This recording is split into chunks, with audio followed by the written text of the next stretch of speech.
This is the final footage recovered from a forbidden cave in New York, a recording that completely horrified the forensic lab. Simi and William had been married for 2 years, but their relationship was completely different from ordinary couples. Simi was a freelance architect who found beauty in old buildings and historical maps, while William was a nature photographer and writer whose work was to preserve unknown paths through the eye of his camera. Their first meeting also happened in that section of a New York library where rare and ancient books from around the world were kept. It was this shared passion and curiosity that brought them so close to each other that they ended up getting married. After marriage, they started their life in a small apartment in the city, but the constant rush of New York, the noise of cars, and the busy lifestyle did not suit their temperament at all. Both of them wanted to live closer to nature and escape the monotony of the city. Finally, on the occasion of their second wedding anniversary, they made a big decision. They decided to leave the city for a few days to give their lives some peace and to fulfill their adventurous desire. For this purpose, they headed towards the hilly and densely forested areas of upstate New York, which were famous for having paths where supposedly no human had stepped for centuries. They rented a beautiful old wooden cabin near a lake at the edge of the forest. There were only the two of them, their curiosity, and an endless silence. The first few days passed very peacefully. Every morning they would wake up early, prepare their bags, and go out. They spent the whole day exploring different places, taking photographs, and returning to the cabin in the evening.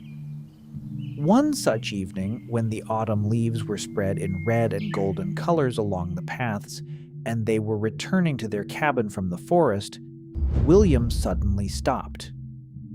He noticed that where the main trail ended, behind thick and thorny trees, something was slightly hidden. William stepped forward and moved the bushes aside with his hands. Behind them was a very old, decayed, and termite-eaten wooden signboard. There was no mention of distance or place name on it.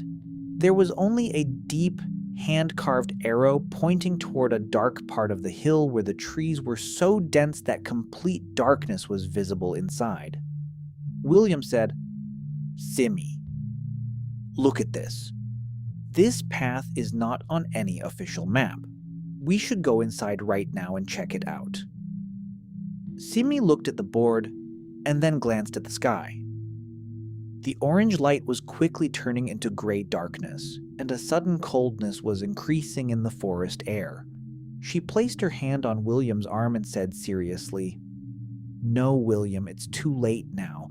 Look how dark it is becoming. We should not take the risk of going on an unknown path at this time. Tomorrow morning, the first thing we will do is explore this path properly with full preparation." William had to agree with Simi.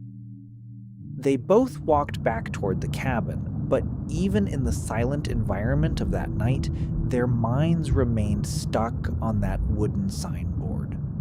A wave of curiosity kept running inside them, which took away their sleep that night. The next morning, as soon as the birds started chirping at dawn, they both prepared their bags and reached the same place where the old signboard was installed. Together, they stepped onto the path marked by the arrow. The first hour was completely like a normal adventure. They kept walking and completely forgot the length of the path. But gradually, the scenery started to change. They had walked so many miles inside that even they themselves had no idea. It was about to be noon, but strangely the sunlight was not getting stronger. Instead, it was disappearing. Suddenly, Simi stopped and tightly grabbed William's hand.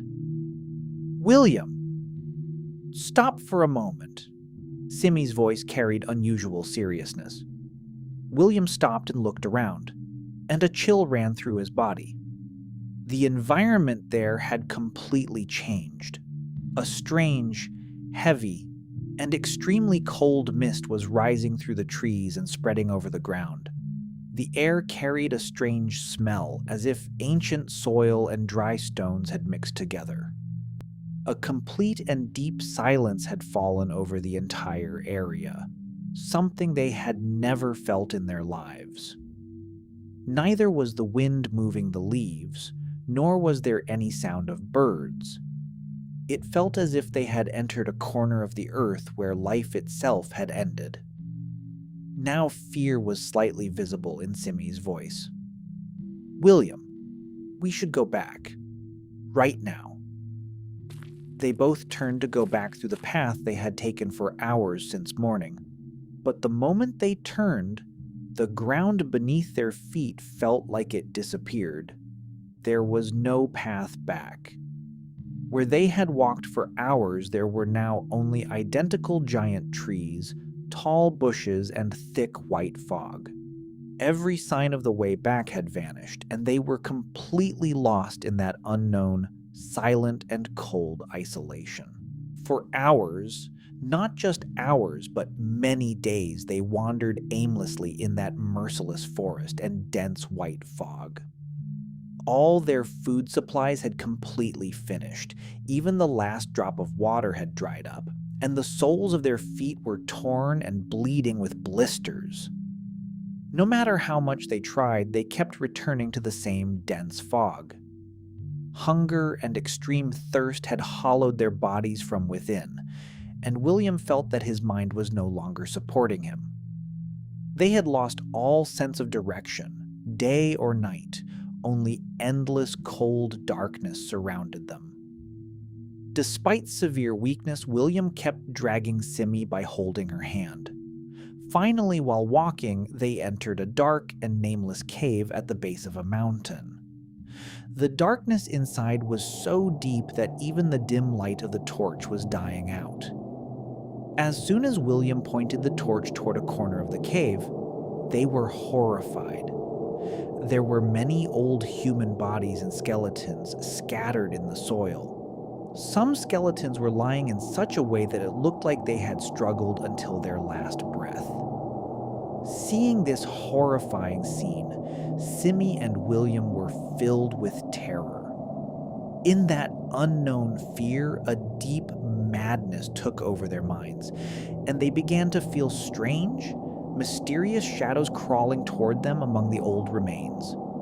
Those shadows felt so real that William's entire body started shaking. "William, I can't breathe. They are coming closer to us," Simi said, holding William's hand. But her grip was now extremely weak because the air there was suffocating them from inside.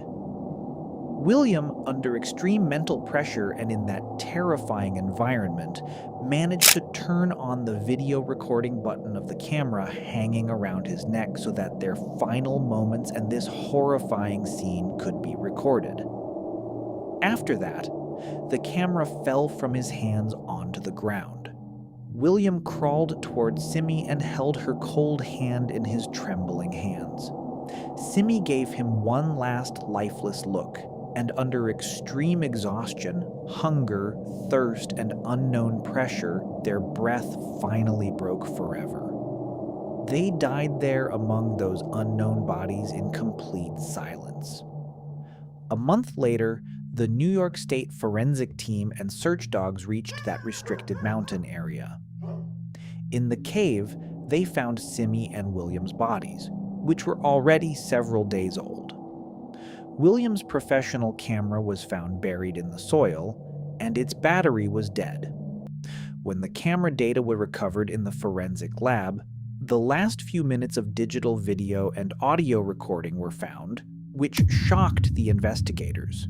The video showed only dark blur, but the audio clearly contained Simi and William's breathless suffering and their last painful words in a state of extreme mental pressure.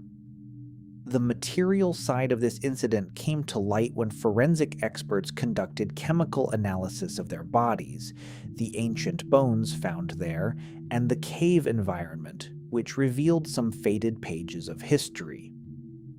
Documentary evidence showed that in the 19th century, underground excavation work was being carried out secretly in this mountain range, during which an ancient, toxic, and colorless natural gas pocket was accidentally ruptured. That gas spread with such intensity that all the people present there were trapped forever in the dark depths of that cave, and those bones belonged to those unknown laborers. According to forensic analysis, Simi and William also fell victim to the same atmosphere. The toxic air present there cut off the oxygen supply in their blood, resulting in the paralysis of their entire nervous system and brain, and they died there, losing consciousness. After this report, the government permanently sealed that entire path with strong iron fencing and installed a warning board. Highly toxic gas area. Entry means death. But even after this scientific and material explanation, the story stops at a point where the boundaries of the material world end. Science may have answered the lack of oxygen and gas spread, but the mysterious pressure of that silent valley and the horrifying experience of those final moments that overtook their fading minds still remain beyond material understanding. This mysterious path has forever fallen asleep in the deep embrace of soil, becoming a reality whose true depth perhaps human intellect may never reach.